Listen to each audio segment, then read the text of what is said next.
If you go to the Nintendo Switch eShop and search for Call of Duty, only one game pops up. World War Battle Heroes Field Armies Call of Prison Duty Simulator. It's published by VG Games, who seem to churn out games faster than Nick Cannon churns out babies. I still don't know why Nintendo allows developers to do things like this, where they can game the system and pretend like they're part of a popular franchise. It's not like Nintendo is struggling for money. Not when they just rushed out 3 Pokemon games in the span of 12 months. Yet here we are in a world where Call of Prison Duty Simulator exists, and I can make you a video with a title about Call of Duty on Switch that is technically accurate. So if you want to get upset at anybody, get mad at Nintendo, not me. I'm just a supple, innocent young boy who doesn't know any better.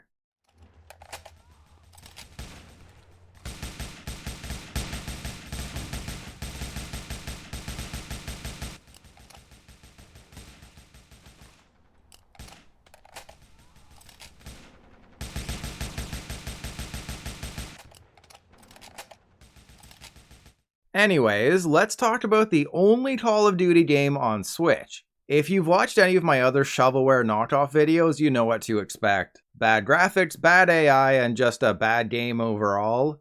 Duty is definitely a fitting word for World War Battle Heroes because this is a pile of crap. At first, I was impressed by the production values. When the first level is loading, you get a sweeping shot of the battlefield. But everything after that was rougher than a dog's bark.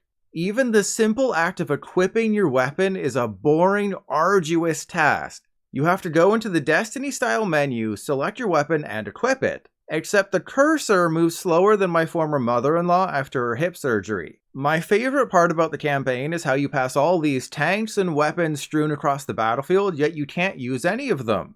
I also really liked how I got stuck in the first level, then had to quit out and restart. As an added bonus, I was fortunate enough to watch that unskippable loading screen again. While this game is duty, I think empty would be the best word to describe it. Like my ex-wife's sister, there's just not a lot of meat here. Well, that's a bad example, because in her case it's a good thing. Basically, it's a stretch to call it a war game. It's more like a running simulator. You sprint to a waypoint, do nothing, then sprint to the next waypoint, and sometimes something will explode or the victory screen will randomly appear before you. Because the aiming and shooting is so poorly implemented, enemies will rarely ever lower your health. And because of that aiming, an enemy might take a full clip to bring down because all of your shots just happen to miss. There's honestly no good reason to get into a firefight with the enemy most of the time. Just sprint to the red marks on the maps and eventually you'll win. If you are forced into a battle, it's actually kind of hilarious. Once I figured out how to correct for the bad controls, I was mowing down enemies. Part of that has to do with the fact that one hit equals a kill. It doesn't matter where that hit occurs, whether it's the balls, the feet balls, or the eyeballs. If you connect once, they all fall down in the same canned animation. Now it's time for my favorite part of these videos, eviscerating the developers for their misleading description. In the peculiarities section, I think Google Translate failed them and it's supposed to be features, they mention beautiful graphics. I'll let you be the judge of that. As for extreme gameplay, well, you're watching what that extreme gameplay is. There is no interesting story, or even really a story to begin with. Sure, huge locations can be a bullet point for this game, but it means nothing if there's nothing to do. And I'm not sure what the realistic elements are supposed to be. Is it the shops littered behind enemy lines? The enemies who can jump from towers and not take any damage? Or maybe it's the dodge roll you can do. Only an elite soldier can do a dodge roll. Another great part about World War Battle Heroes is the pre-rendered cutscenes. At the end of Chapter 2, you enter a house, then do some really cool action hero moves, but you never actually do anything in-game that remotely comes close to that. It's like it was a dream sequence of me pretending I could do all that, when in reality, I just want to get a foot massage while playing Call of Duty. Case in point, the section leading up to that cutscene saw me blowing my load inside multiple men, yet none of them seemed to feel anything. Even when I could see my shots making contact with them, the game would just decide to not register the hit. And what's greater is that auto-aiming can also decide to just not work. It has a habit of going for the legs, which aren't good targets due to the smaller hitbox. And I guess I should also mention the frame rate and pop-in issues, but after playing Scarlet and Violet, they don't seem all that bad. If I sound like somebody just spilled my bottle of foot lotion all over the carpet, it's because that's what this feels like. Nintendo has proven they don't care about quality control and will allow literally any game onto their platform. Worst of all, they allow these developers and publishers to use keywords to trick people into thinking they're buying Call of Duty or Counter-Strike or Hollow Knight. It's despicable, and I will only give them all several dollars more because it's time for the next game in this video. Sniper Strike 3D Secret Elite Mission Warfare Ghost Squad.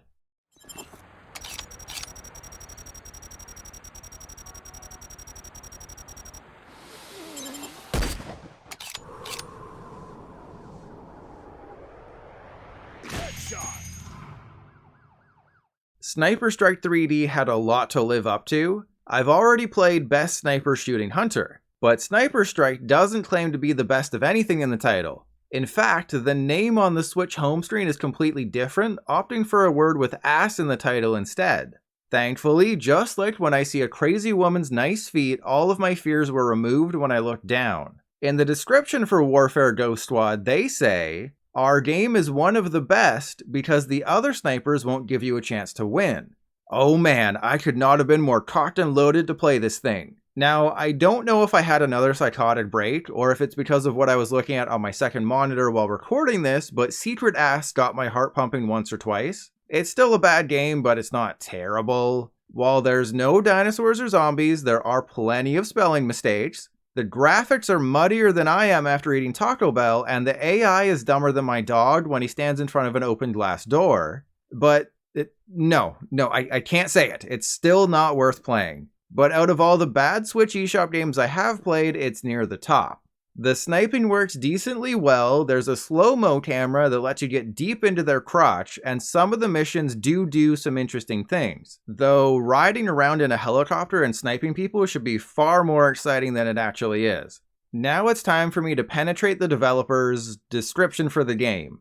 Beautiful 3D graphics? Hell no. Interesting story campaign? Interesting's a stretch, but they do have some variety. The explosive bullets make things way too easy though. And the thermal bullets are only used, I think, in one mission. Variety of weapons, there's 3 classes, pistol, ass rifle, and sniper rifle. I guess that counts as variety. Smooth controls, they're passable, but there's no reload button or sensitivity slider. Lastly, I played this thing for just under an hour. I could tell because my foot massager still hadn't finished its cycle, beat every mission, and I still had no idea what the gold or XP was for. It wasn't until a couple of weeks later when I found out how to actually buy new weapons. It's super unintuitive and there's only a few upgrades you can buy, but I beat the whole game without knowing you could get more powerful weapons, and it's not like it was difficult. So the developers put in a progression system, but forgot to make the progression mean anything. Yeah, that tracks with these shovelware shovelers. Shovel Knight would be ashamed. I can't remember if Shovel Knight actually talks, but if he could, I'm sure he'd say, "Where is your honor?" And then follow it up with, "Would milady mind if I dug around in her holes?" Because, let's be honest, Shovel Knight probably doesn't have the best pickup game. And before I go, I want to point out the thumbnail. You see that woman with the skull mask, clearly trying to trick you into thinking it's Call of Duty Ghosts? Yeah, as far as I can tell, there's no character customization. So that mask doesn't exist anywhere in the game. They literally just added it to the thumbnail to make you think it was something else. Again, why does Nintendo allow developers to get away with this?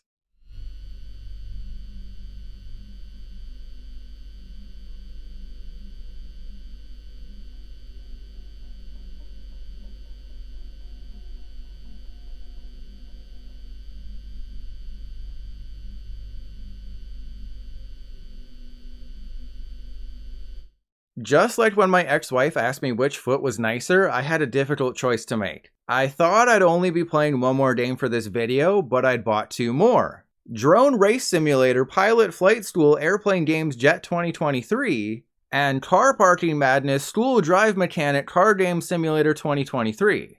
Well, just like with my ex-wife, I decided to not make a decision and go with both. Normally when you think of a racing game, there's other players to race against, whether they're real or AI controlled. But this is a racing simulator. So just like with that girl on the internet who I give money to, at the end of the day, you're only playing with yourself. The controls work decently well. You tilt forward to go forward, then the shoulder buttons control your altitude. But the game is blander than my ex-wife's meatballs. You're always stuck on this cargo ship. I assume the story is that the ship ran out of fuel and no one's coming, so you spend your last few days racing a drone around the poop deck to distract yourself from the impending starvation, and there's not really any hazards to deal with. While it would normally be welcome for a bad game to have just 20 levels, all averaging under a minute, Drone Race Simulator is deceptive. The timer is absolutely unforgiving no matter how well you play, so you have to keep buying faster drones to continue. But the only way to earn coins is by replaying old levels. And because the game design is spot on, the easiest level gives far more coins than the hardest level. So in order for me to get past level 12, I had to replay the first level 5 times to afford the more expensive drone. Just like in real life, your skill level and intelligence don't matter here. It's all about who has the most money.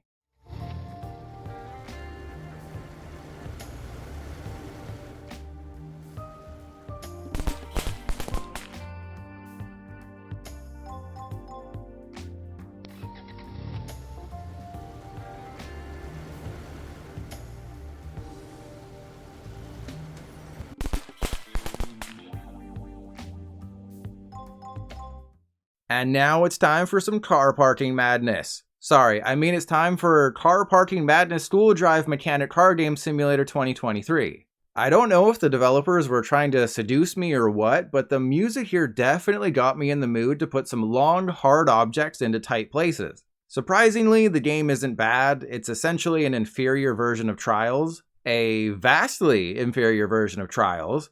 You drive a car around an obstacle course, avoiding cones, and all you have to do is reach the end.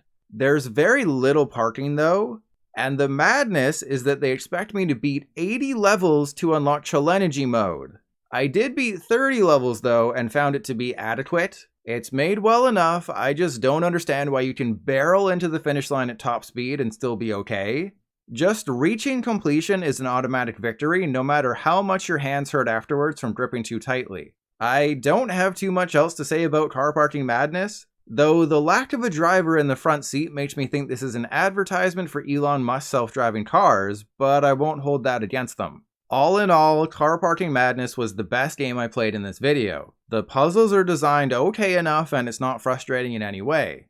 World War Heroes has absurdly long levels where barely anything happens, Sniper Strike is an okay shovelware sniper game, and Drone Racing Simulator is a drone racing simulator against no one. Can I please be done with these videos? I curse my past self, the handsome devil, for buying all of these, basically forcing future me to play them. Now, I can't stand to look at myself in your mother's bathroom mirror anymore. I literally just said the words, Car Parking Madness was the best game I played in this video.